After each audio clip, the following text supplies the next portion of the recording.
This video shows Hyundai Kia models how to connect the cables. CAN bus both ends need to connect.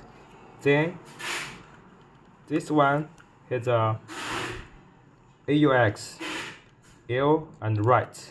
This one connect to the AUX cable.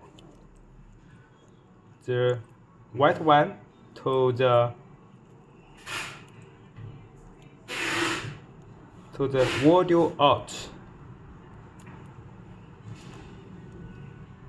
Audio out to AUXL.